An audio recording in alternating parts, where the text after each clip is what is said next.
nation has been built on the shoulders of people like Rebecca Lavrenz.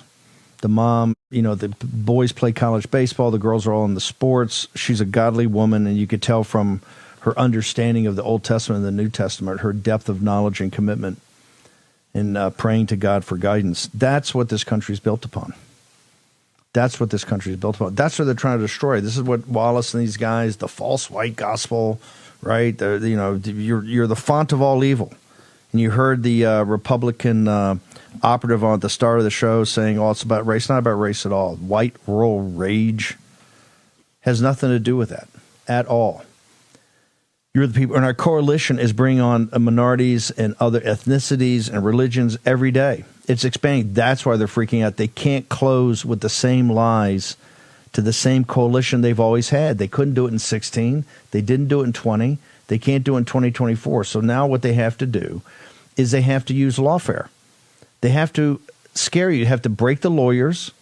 They have to put people in jail. A woman, a great-grandmother, 71 years old, that went to the Capitol, in the Capitol for 10 minutes, went there by herself, went to the Capitol in 10 minutes, walked around, prayed, left in 10 minutes. Guilty on 4 charges. And this is the demonic justice part. We're going to get the names of the prosecutors up. You got to start talking about who these people are. Who are these demons? Right? We got to find out. The Marco Polo team has put out a new directory. I'm sorry, but this has got to be part of the conversation. And ask for the maximum, up to 3 years in a federal prison. Think about that. 3 years in a federal prison. 71-year-old great-grandmother, raised up a great family, a great patriot, just one of the little people. They're trying to destroy you. They're trying to destroy you. They're trying to destroy you. And they're so ashamed of it, they didn't show 1 second of it last night on MSNBC and CNN. And man, they spike the football every day. They've made this J6 thing. President Trump called them hostages and a prisoner. Well, hey, she's a prisoner, political prisoner, and she's a hostage. Okay? Suck on that. These people are evil and they're demonic. Raheem Kassam, your thoughts? Well, we can't say we haven't been telling everybody for so very long about all of this stuff, and I think it's really coming to a head with this. This is really one of the, I think, most critical, most pertinent, and most poignant examples you can give of the Biden regime's persecution of ordinary Americans. And the details of the case, Steve, are even more harrowing. The federal agents turn up at her house, they put her in chains. Right, they have with the stomach chain and the ankle chains. She's 71 years old, poses no threat to anybody.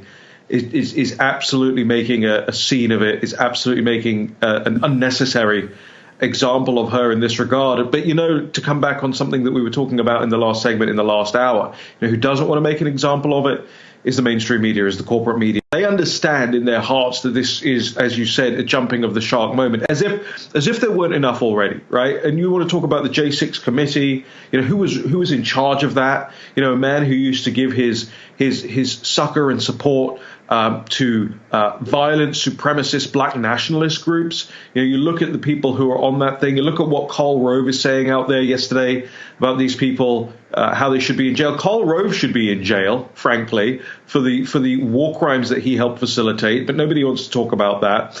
And you also look at the backdrop. Hold. Hang on. This is very important. Karl Rove on a stage being paid a bunch of money says all these J6ers that Rebecca Lavrenz all should be in prison. He should be in prison. He's a war criminal.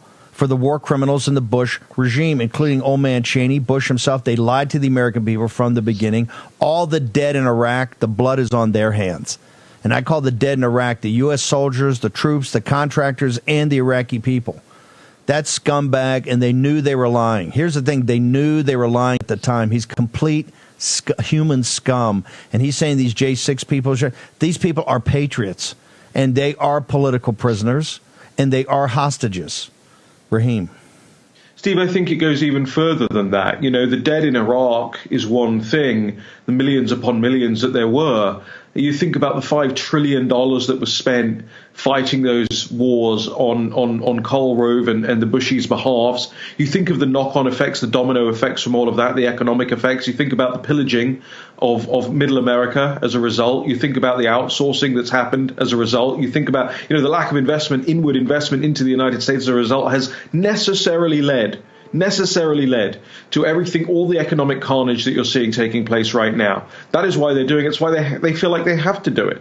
They spent all this money overseas. They spent all this blood overseas, and now there's nothing left here as far as they're concerned. So they've got to go and cash in elsewhere. And there are knock-on effects further to that. You look at what happened in Afghanistan. I just finished reading this frankly terrible book, The Internationalists, all about how the Biden regime, failed and flubbed getting out of Afghanistan, all the bloodshed it left in its wake there, how they ended up getting into this Ukraine situation, all the bloodshed that has ended up there.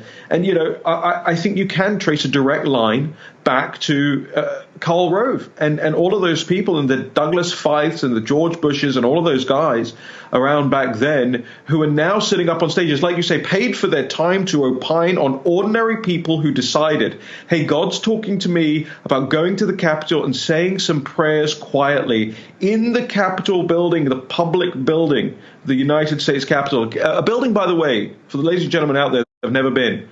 I can walk out of my house right now, walk 5 minutes down the street, and walk into the U.S. Capitol building without breaking a single law. And on that day, they decided, hey, we're gonna trick these people into walking in here, and the Biden regime is going to charge them on the way out. And it's disgusting. And it's one of these things. I saw how vexed Josh Hammer was in the first segment, and so he should be. This is equally vexing, equally angering, and I think there is a righteous indignation to be had here like no other before.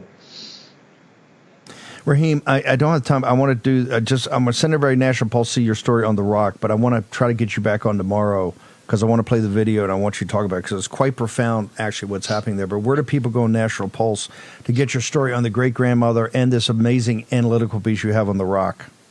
Yeah, an amazingly busy news morning over at thenationalpulse.com. I commend it to everybody, and the team over there is working extremely hard, especially as I'm sick at the moment. They're working even harder to keep the site up. There is an earthquake even this morning in New Jersey, 4.5. We just got the story up there. The Rock has come out and said that he regrets his 2020 endorsement of Joe Biden and is slamming cancel and woke cultures. There's a lot of news stories up at thenationalpulse.com, and if you feel so inclined, support our work. We're 100% ordinary, reader funded. Thenationalpulse.com/war room is where you go, or you can click any of the support buttons across the site, thenationalpulse.com. Thank you, Steve. Thank you, Raheem. Hopefully see you tomorrow.